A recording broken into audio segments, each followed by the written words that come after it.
વાગ્યા સુધી સંપૂર્ણ લોકડાઉનની શક્યતાઓ વર્તાઈ રહી છે। તો ગમે ત્યારે આ અંગે જાહેરાત થઈ શકે છે। તો તમામ સરકારી કાર્યક્રમો 1 ફેબ્રુઆરી સુધી સ્થગિત થઈ શકે છે। તો મહત્વનું છે, કાલથી તમામ શાળાઓ, કોલેજો અને યુનિવર્સિટી પણ બંધ થઈ શકે છે। તો કોરોનાના વધતા કેસોને લઈને નવી ગાઈડલાઈન જાહેર થઈ શકે છે। તો આ અંગે ગમે ત્યારે જાહેરાત થઈ શકે છે। ગમે ત્યારે રાજ્ય સરકાર આ અંગે જાહેરાત કરી શકે છે। તો 10 વાગ્યાથી સવારે 5 વાગ્યા સુધી સંપૂર્ણ લોકડાઉનની શક્યતાઓ રહેલી છે। તો યુકેની તમામ ઇનબાઉન્ડ ફ્લાઇટ્સ પર પણ પ્રતિબંધની શક્યતાઓ છે। તો તમામ સરકારી કાર્યક્રમો 1 ફેબ્રુઆરી સુધી સ્થગિત કરવામાં આવી શકે છે। કાલથી તમામ શાળાઓ, કોલેજો અને યુનિવર્સિટી પણ બંધ કરવામાં આવી શકે છે। તો હાલ કોરોનાની સ્થિતિ વધુ વકરતી જઈ રહી છે। સરકારી કચેરી, કોર્પોરેશન કાલથી 50% હાજરીની સાથે કાર્યરત રહેશે તે પ્રકારની શક્યતાઓ વર્તાઈ રહી છે। તો તમામ ખાનગી ઓફિસો પણ આવતીકાલથી 50% સ્ટાફ સાથેની શક્યતાઓ છે। તો સ્વિમિંગ પુલ, સ્પા, જીમ પણ બંધ કરવામાં આવી શકે છે। મનોરંજન પાર્ક અને ઝૂ પણ આવતીકાલથી બંધ થઈ શકે છે। મોલ કોમ્પ્લેક્સ 50% ક્ષમતા સાથે જ ખુલી શકે છે। તો મહત્વનું છે કે હાલ કોરોનાની સ્થિતિ વધુને વધુ વકરતી જઈ રહી છે, તે અંગે હવે નવી ગાઈડલાઈન જાહેર થશે। તો ગમે ત્યારે રાજ્ય સરકાર આ નવી ગાઈડલાઈન જાહેર કરી શકે છે। 10 વાગ્યાથી સવારે 5 વાગ્યા સુધી સંપૂર્ણ લોકડાઉન થવાની શક્યતાઓ છે। તો યુકેની ઇનબાઉન્ડ ફ્લાઇટ્સ પર પણ પ્રતિબંધ આવી શકે છે। તમામ સરકારી કાર્યક્રમો 1 ફેબ્રુઆરી સુધી સ્થગિત કરવામાં આવી શકે છે। તો કાલથી તમામ શાળાઓ, કોલેજો અને યુનિવર્સિટી પણ બંધ કરવામાં આવી શકે છે। તો આ અંગે ગમે ત્યારે જાહેરાત થઈ શકે છે। રાજ્ય સરકાર ગમે ત્યારે નવી ગાઈડલાઈન જાહેર કરી શકે છે। તમામ ખાનગી ઓફિસો આવતીકાલથી 50% સ્ટાફ સાથે કાર્યરત રહેવાની શક્યતાઓ છે। Swimming pool, spa, gym, salon પણ કાલથી બંધ કરવામાં આવી શકે છે। તો મનોરંજન પાર્ક અને ઝૂ પણ આવતીકાલથી બંધ થાય તેવી શક્યતાઓ રહેલી છે। મોલ કોમ્પ્લેક્સ 50% ક્ષમતા સાથે જ ખુલવાની છૂટ આપવામાં આવે તેવી પણ શક્યતાઓ છે।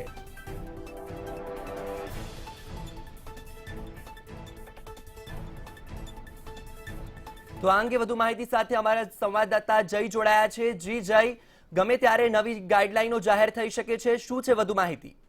जो असल जो समग्र बाबतनी जो बात करिए तो कोरोना केसों जे प्रकारे हाल वधी रह्या छे, गुजरातमां जे प्रकारे कोरोना केसनो आंकड़ो वधी रह्यो छे, जेने ध्यानमां राखीने आज वहेली सवारथी ज एवी अटकळो लगाववामां आवी रही छे के हवे कोरोनानी नवी गाइडलाइनो पण जाहेर थई शके छे। जे प्रकारे वहेली सवारथी ज सौथी पहेला वाइब्रન્ટ मोकूफ राखवानो निर्णय करायो, त्यारबाद जो बात करिए फ्लावर शो जे थवानो हतो ए पण मोकूफ करायो अने हवे नवी गाइडलाइनो समग्र गुजरात माटे आवे तो नवाईनी वात नहीं। सूत्रोना हवालाथी मळती माहितीओ प्रमाणे हवे रात्रे 10 वाग्याथी सवारे 5 वाग्या सुधी लॉकडाउन आवी शके छे। तो जे प्रकारे हाल आजे भारतनी अंदर बात करीए, जो अमृतसरनी बात करीए, अमृतसर खाते इटलीथी आवेला विमानमां पण जे प्रकारे यात्रीओ संक्रमित थया छे, जेने ध्यानमां राखीने ज हवे यूकेनी पण हवे तमाम इनबाउंड फ्लाइट्स पर पण प्रतिबंध आवी शके छे। जेनी साथे जो बात करीए तमाम सरकारी कार्यक्रमोने 1 फेब्रुआरी सुधी पण स्थगित करवामां आवी शके छे। तो सरकारी कचेरी, कोर्पोरेशन हवे आवतीकालथी 50% स्टाफनी साथे ज कार्यरत रहेशे, एटले के मात्र 50% स्टाफ ज कार्यरत रहेशे, बाकी 50% स्टाफने हवे ऑड इवन नंबर्समां बोलाववामां पण आवी शके छे। सूत्रोना हवालाथी आ तमाम माहितीओ मळी रही छे, कारण के जे रीते मैं आपने शरूआतमां जणाव्युं वत्सल के हाल कोरोनाना केसो वधी रह्या छे, जेने ध्यानमां राखीने आ निर्णय लेवामां આવ્યો છે, કારણ કે બીજી લહેર જેવી પરિસ્થિતિ ફરી એક વખત ઊભી ના થાય, જે બાબતને ધ્યાનમાં રાખીને જ પહેલાથી જ પ્રિકોશનરી પગલાં લેવામાં આવી રહ્યા છે। જો વાત કરીએ swimming pool, spa, gym, salon પણ આવતીકાલથી બંધ થઈ શકે છે, એટલે કે એમ કહી શકાય કે ક્યાંક કોરોનાના નવા પ્રતિબંધોની સાથે એમ પણ કહીએ તો એ બાબત ખોટી નથી કે મિની લોકડાઉન જેવી પરિસ્થિતિ હવે આવી શકે છે। નવા પ્રતિબંધો ફરી એક વખત લાદવામાં આવી શકે છે, નવા નહીં જૂના કહીશું, પરંતુ હવે કેટલીક છૂટછાટ સાથે ફરી એક વખત પ્રતિબંધો સાથે રહેવું પડશે, કારણ કે હાલ જો ગુજરાતની વાત કરીએ ગતરોજ પણ 3000થી વધુ કેસો ગુજરાતમાં નોંધાયા હતા, જેમાંથી 50% જેટલા કેસો તો અમદાવાદમાં નોંધાયા હતા। એટલે કે મહાનગરોમાં તો હાલ હજી પણ રાત્રિ કર્ફ્યુ જે ચાલી રહ્યું છે એના સમયમાં પણ વધારો થઈ શકે છે। તો વત્સલ, વધુમાં જો વાત કરીએ તો રેસ્ટોરન્ટ્સ પણ હવે 50% કેપેસિટી સાથે જ ચલાવવાની મંજૂરી મળી શકે છે। જે રીતે મેં આપને જણાવ્યું, સૂત્રોના હવાલાથી આ તમામ માહિતીઓ મળી રહી છે, ત્યારે હવે આવનારા દિવસોમાં નહીતર આજે સાંજ સુધીમાં પણ આ નવી કોરોનાની ગાઈડલાઈનો જાહેર થઈ શકે છે, કારણ કે જે પ્રકારે એક બાદ એક રાજનેતાઓ પણ કોરોના સંક્રમિત થતા જોવા મળ્યા છે. ગતરોજથી અત્યાર સુધીની જો વાત કરીએ તો આશરે 11 જેટલા રાજનેતાઓ પણ કોરોના સંક્રમિત થઈ ચૂક્યા છે. એટલે જ્યાં એક તરફ સંક્રમણનો વધારો થયો છે અને એ બાબતને ધ્યાનમાં રાખીને જ હવે નવા પ્રતિબંધો પણ આવી શકે છે. વત્સલ. જી જઈ, તો હવે ટૂંક સમયમાં લગ્નસરા પણ શરૂ થવાની હતી અને કેટલાક લોકોએ જે લગ્નનું આયોજન કર્યું છે તેમણે સંપૂર્ણ તૈયારીઓ પણ કરી લીધી છે. તો હવે આ અંગે શું વિગત છે? જી વત્સલ, હજી સુધી લગ્નસરાની વાત કરીએ તો લગ્નસરાને લઈને હાલ જે કોરોનાના પ્રતિબંધો ચાલી રહ્યા છે એ જ આગળ રહેશે. કદાચ એમાં પણ કેટલાક નવા પ્રતિબંધો આવી શકે છે, કારણ કે જે પ્રકારે હાલ ઝૂ, મોલ પણ બંધ કરવાની હાલ વાતો કરવામાં આવી રહી છે. એટલે કે લગ્નસરા ઉપર પણ એની સીધી અસર પડશે, કારણ કે જો મોલ્સ બંધ થશે, લગ્નસરાની ખરીદી કરવા માટેના પણ ઘણા ઇશ્યુઝ ક્રિએટ થઈ શકે એમ છે. એટલે કે હાલ જે લગ્નસરાની સાથે જે લોકો હતા એમાંથી કેટલાક જે લોકો હતા એમણે તો પોતાના હાલ લગ્ન મોકૂફ પણ કરી દીધા છે. તેમણે પોતાના લગ્નની તારીખો લંબાવી દીધી છે. એટલે કે ક્યાંક લગ્ન ઉપર પણ એની અસર ચોક્કસથી પડી રહી છે. ક્યાંક જે લોકોએ વિચાર્યું હતું કે હવે રાહત મળી રહી છે તો હવે લગ્ન થઈ જાય, ઘણા લોકો એવા પણ હતા વત્સલ કે જેઓ છેલ્લા 1 વર્ષથી રાહ જોઈને બેઠા હતા કે ક્યારે છૂટ મળે અને લગ્ન થાય, પરંતુ તેઓ પણ લગ્ન કરી ન શક્યા હતા. હાલના તબક્કે જ્યારે તેમણે લગ્નની તારીખો નક્કી કરી હતી અને હાલ તેમણે એ લગ્નની તારીખો પણ લંબાવી હોય એવા પણ ઘણા કિસ્સાઓ આવ્યા છે. એટલે વત્સલ, હાલ જે પ્રકારે કોરોનાના કેસો વધી રહ્યા છે જેને ધ્યાનમાં રાખીને નવા પ્રતિબંધો ફરી એક વખત લાદવામાં આવશે અને હવે ફરી એક વખત લોકોએ પણ એ બાબતનું ધ્યાન રાખવું પડશે કે કોરોનાની એક પણ ગાઈડલાઈનનું તેઓ ઉલ્લંઘન ના કરે, કારણ કે જે કેસો વધ્યા છે એનું પણ ક્યાંક કારણ એ જ માનવામાં આવી રહ્યું છે. જે પ્રકારે ગેધરિંગ વધી રહ્યું હતું, લગ્નનું ગેધરિંગ વધી રહ્યું હતું, જેની સાથે જ મોલ્સ ખુલી ગયા હતા, મોલ્સમાં પણ લોકો એકઠા થઈ રહ્યા હતા. એટલે કે જે ગેધરિંગ થતું હતું એના કારણે જ કોરોનાના કેસોમાં વધારો થયો છે અને હવે ફરી એક વખત એ તમામ બાબતો ઉપર ફરી એક વખત પ્રતિબંધ મુકાય તો નવાઈની બાબત નહીં. જી વત્સલ. જી જઈ, તો ફરીથી હવે પ્રતિબંધોમાં વધારો કરવામાં આવી રહ્યો છે અને નિયંત્રણો પણ કડક કરવામાં આવી રહ્યા છે. તો હવે જે આ નિયંત્રણો છે તો તેને લઈને લોકોના ધંધા રોજગારને અસર થઈ શકે, શું કહેવું છે? વત્સલ, ધંધા રોજગારને ચોક્કસથી અસર થશે, કારણ કે જ્યાં રેસ્ટોરન્ટ્સની વાત કરીએ કે રેસ્ટોરન્ટ્સમાં પણ હવે 50% કેપેસિટી સાથે જ બેસાડવાની વાત કરવામાં આવી રહી છે. સૂત્રો જણાવી રહ્યા છે, ફરી એક વખત આપને યાદ અપાવી દઉં કે આ તમામ બાબતો સૂત્રો તરફથી મળતી માહિતીઓ છે. હજી સુધી આ ગાઈડલાઈનો જાહેર નથી થઈ, પરંતુ જાહેર થઈ શકે છે અને જો જાહેર થશે તો ચોક્કસથી વેપાર ધંધા ઉપર પણ એની ફરી એક વખત અસર જોવા મળશે જ. કારણ કે જે રીતે અગાઉ મેં આપને જણાવ્યું એ રીતે કે મોલ પણ બંધ કરવામાં આવશે અને જેની સાથે જ જો વાત કરીએ આપણે રેસ્ટોરન્ટમાં 50%ની કેપેસિટી સાથે રેસ્ટોરન્ટ ચલાવવાનો વારો આવશે, એટલે ફરી એક વખત ત્યાં 50%નું સીધું નુકસાન થઈ શકે છે. એટલે વત્સલ, એમ કહી શકાય કે મોલ્સમાં પણ મોલ્સની સહિત તમામ વેપાર ધંધા ચલાવતા લોકોને પણ ઘણું અસર થાય એમ છે. ત્યારે આ સમગ્ર બાબતે મારી સાથે હાલ વધુ ચર્ચા કરવા માટે જોડાઈ રહ્યા છે મારા સહયોગી પરેશ. પરેશ, જણાવશો કે જે પ્રકારે નવી ગાઈડલાઈન જાહેર થઈ શકે છે, નવી ગાઈડલાઈનોની હવે વાતો આવી રહી છે સામે, કારણ કે જે પ્રકારની પરિસ્થિતિનું નિર્માણ થયું છે એને ધ્યાનમાં રાખીને નવી ગાઈડલાઈનો આવી શકે છે, તો કોને કોને અસર થાય એમ છે, જેની સાથે જ કઈ એવી ખાસ પ્રતિબંધો રહેશે કે જે મહત્વના છે? જે સૌથી પ્રથમ તો આપણે મંતવ્ય ન્યૂઝના માધ્યમથી આપણે લોકોને કહી દઈએ કે આ જે તમામ જાહેરાતો છે એ જાહેરાતો થવાની બાકી છે, ઓફિશિયલી જાહેરાત બાકી છે. સીએમની અધ્યક્ષતામાં હાલમાં બેઠક ચાલી રહી છે. બની શકે સાંજ સુધીમાં આજે તમામ પ્રકારની જાહેરાતો આપણે મંતવ્ય ન્યૂઝના માધ્યમથી લોકોને કહી રહ્યા છીએ તે સાંજ સુધીમાં જાહેરાત થાય અને આ શક્યતા પૂરેપૂરી હતી જ, કારણ કે જે રીતે માત્ર 15 જ દિવસમાં તમે જુઓ, 15 દિવસ પહેલા તમે જોશો તો ગુજરાતમાં જે 100 થી 150 જે કેસ આવતા હતા તે 300 ને પાર થઈ ગયા, 3000 ને પાર થઈ ગયા, ક્યારે 500, 1000, 1500 થવા લાગ્યા અને ક્યારે 3000 ને પાર થઈ ગયા તે કોઈને ખબર ના પડી. અને હવે સ્થિતિ એવી આવીને ઊભી રહી છે કે સરકારે ના છૂટકે તમામ પ્રકારના પ્રતિબંધો લાદવાની પૂરેપૂરી જરૂરિયાત ઊભી થઈ છે. અને આ તમામ પ્રકારના પ્રતિબંધો માત્ર એટલા માટે, કારણ કે જ્યાં કોરોના કેસનો વિસ્ફોટ છે તે વધી ના જાય, કારણ કે પહેલી અને બીજી લહેરમાં આપણે જે રીતે જોયું હતું કે ક્યાંક ને ક્યાંક સરકાર જે છે ઊણી ઉતરી હતી પોતાના કાર્યમાં, જ્યાં પ્રતિબંધ લગાવવા જોઈએ ત્યાં ઝડપથી પ્રતિબંધ નતા લગાડ્યા.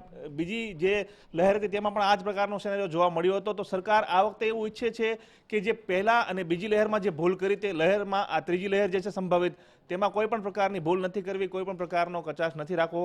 એના માટે જે આપણે જે મંતવ્ય ન્યૂઝના જે સ્ક્રીન પર જે લોકો જોઈ રહ્યા છે કે આ પ્રકારનું થઈ શકે છે, આવી જાહેરાત થઈ શકે છે, મને લાગે છે કે માની લો કે આ તમામ પ્રકારના પ્રતિબંધ ના પણ લાદે તો પણ 80 થી 90% પ્રતિબંધો એવા છે જે આપણે મંતવ્ય ન્યૂઝના માધ્યમથી લોકોને દેખાડી રહ્યા છીએ. તે પ્રતિબંધોની પૂરેપૂરી શક્યતા છે અને જે છેલ્લી ગાઈડલાઈન હતી એને પૂર્ણ થવા માટે આવતીકાલનો દિવસ છેલ્લો હતો. એટલે મને લાગે છે કે આજે નિર્ણય લેવાનો જ છે.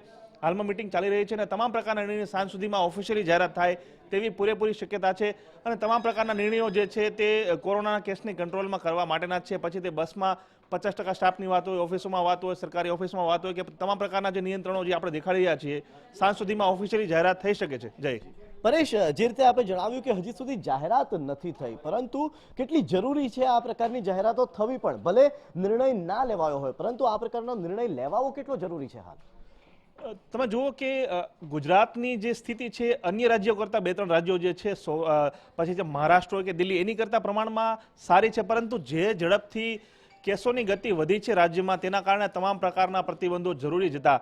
જો આપણે હાલમાં જે આપણે ઊભા છીએ એટલે કે જે અમદાવાદ શહેર છે ત્યાંની જો વાત કરીએ તો આપણે જ્યારે આપણી ટીમ જ્યારે બહાર જતી હોય છે અમદાવાદના અલગ અલગ વિસ્તારોમાં કે ભાઈ લોકો કેટલા સતર્ક છે, કેટલું સોશિયલ ડિસ્ટન્સનું પાલન કરે છે, માસ્ક પહેરે છે કે નહીં, તો આ તમામ પ્રકારના જ્યારે જાણવા માટે આપણી ટીમ જ્યારે ફિલ્ડમાં જતી હોય છે, માત્ર અમદાવાદ નહીં પરંતુ રાજકોટ હોય, સુરત હોય કે પછી અન્ય મહાનગરો કે પછી નાના શહેરો, તો તમામ પ્રકારની જગ્યાએ આપણને એક સિનારીઓ ચોક્કસ જોવા મળ્યો છે કે લોકોને કોઈ ફિકર જ નથી. તમે જુઓ મોટાભાગના લોકો માસ્ક નથી પહેરતા, મોટાભાગના સોશિયલ ડિસ્ટન્સનું પાલન બિલકુલ થતું નથી. જે મેઇન માર્કેટો હોય છે દરેક શહેરોની ત્યાં તો એટલા બધી પ્રકારની ભીડ હોય છે લોકોની કે એવું લાગે કે લોકોને એવું છે જ નહીં કે ભાઈ કોરોના હાલમાં છે જ. તો સરકારે ના છૂટકે તમામ પ્રકારના પ્રતિબંધો લાદવાની પૂરેપૂરી જરૂર છે. કારણ કે પ્રયાસ એવો હતો કે ભાઈ લોકો પોતાની રીતે જાગે, પોતાની રીતે તમામ પ્રકારની પાલન કરે નિયમોનું, પરંતુ સરકારની અલગ અલગ અપીલો છતાં પણ તેમણે આ લોકોએ જે છે ધ્યાન ન રાખ્યું. એના કારણે જ જે છે આ પ્રકારની સ્થિતિનું નિર્માણ થયું. તો સામાપક્ષી જે રાજકીય પક્ષો છે તેના પણ આપણે વખાણ કરવાની જરૂર નથી. કારણ કે જે રીતે આપણે જોયું કે ખાસ કરીને ભાજપે અલગ અલગ શહેરોમાં રેલીઓ કરી, પછી તે રાજકોટમાં હોય કે અલગ શહેરોમાં હોય, હાલાકી તેમણે તરત જે એક રીતે સાવધાન થઈ ગયા અને વાઇબ્રન્ટ ગુજરાત જે છે સમિટ તે કેન્સલ કરવાની જાહેરાત કરી છે. આ ઉપરાંત અમદાવાદનો જે ફ્લાવર શો પણ કેન્સલ કરી દીધો છે, કાઇટ ફેસ્ટિવલ પણ કેન્સલ કરી દીધો છે. જ્યારે આ બપોરે આ સમાચાર આવ્યા ત્યારે એવું લાગતું જ હતું કે ભાઈ સાંજ સુધીમાં મોટી જાહેરાત થશે અને આપણી પાસે જે મુજબની ડિટેલ છે જે આપણે હાલમાં દર્શકોને કહી રહ્યા છે કે ભાઈ આવી જાહેરાતો થઈ શકે છે. તો મને લાગે છે કે આ જાહેરાતો 100% થશે અને તેની સાંજ સુધીમાં જાહેરાત થશે. પરેશ, મહત્વનું છે કે આ પ્રકારની જાહેરાતો થઈ પણ જાય પરંતુ એની સીધી અસર વેપાર ધંધા ઉપર પડશે. કારણ કે જ્યાં હજી વેપાર ધંધા માંડ પાટા પર ચડવાના પ્રયત્નો કરી રહ્યા હતા એ વેપાર ધંધાને ફરી એક વખત ફટકો પડશે. શું કહેશો? જય, આમાં કેવું હોય છે કે જ્યારે જિંદગી મહત્વની હોય છે માણસની, વેપાર ધંધો તો તમે ભવિષ્યમાં પણ કરી શકો છો, જિંદગી આખી પડી છે, પરંતુ જો તમારી પાસે જિંદગી જ નહીં હોય તો તમે શું કરશો? જેવી રીતે પ્રધાનમંત્રી મોદીએ કહ્યું હતું કે જાન હે તો જહાન હે. તો હાલમાં બની શકે કે ચોક્કસપણે થોડાક ટાઈમ માટે ફરીથી જે વેપાર ધંધા ઉદ્યોગ છે, જે ગાડી પાટે ચડી ગઈ છે, બની શકે કે જે ગાડી સાઈડમાં જે આવી જાય, નુકસાન પણ વેઠવું પડે નાના વેપારીઓથી લઈને, અને ખાસ કરીને એવા લોકો કે જે રોજનું કમાઈને રોજનું ખાય છે તેમને મુશ્કેલી થઈ શકે. પરંતુ આ ઓવરઓલ તો લોકોની સુખાકારી માટે છે, વધારે કેસ ના વધે તેના માટે જ છે. એટલે વત્સલ, જે પ્રકારે હાલ મારા સહયોગી પરેશે પણ જણાવ્યું કે આ લોકોની સુખાકારી માટેના જ પ્રતિબંધો છે અને આજે સાંજ સુધીમાં અથવા તો આવતીકાલે સાંજ સુધીમાં નવા પ્રતિબંધો આવે તો એ નવાઈની બાબત નથી. વત્સલ, તો આ મામલે વધુ વિગત સાથે ગાંધીનગરથી સંવાદદાતા વિરેન મહેતા જોડાયા છે. જી વિરેન, હાલ ગાંધીનગરમાં સીએમની અધ્યક્ષતામાં કોર કમિટીની બેઠક મળી રહી છે અને જે નિયંત્રણોને લઈને ચર્ચાઓ કરવામાં આવી રહી છે, તો શું છે વધુ વિગત?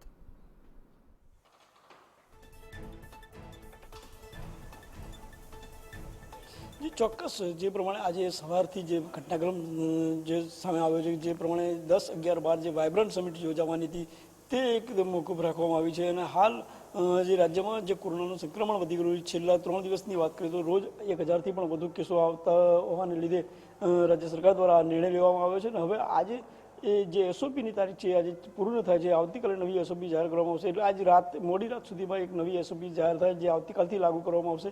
તેમાં કહી શકાય કે ઘણા બધા નિયંત્રણો લાગુ કરવામાં આવશે. સરકારી કચેરી કે કોર્પોરેશનની કચેરીઓ હોય તેમાં પણ 50% જે હાજરી છે તે કરવામાં આવે. સાથે કરફ્યુની વાત કરવામાં આવે તો રાત્રે 10 વાગ્યાથી સવારે 5 વાગ્યા સુધીની કરફ્યુની પણ જાહેરાત થઈ શકે. જે હાલ 11 વાગ્યાની જે વાત છે તે કર્ફ્યુના જે કલાકો છે તે વધારવામાં આવે તેવી શક્યતા છે.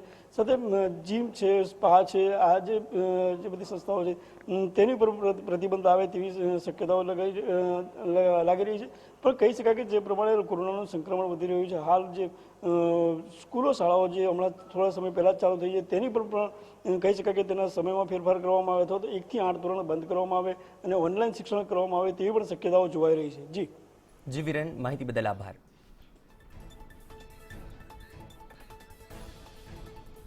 તો આ મામલે વધુ વિગત સાથે ન્યૂઝ રૂમથી જય જોડાયા છે. જી જય.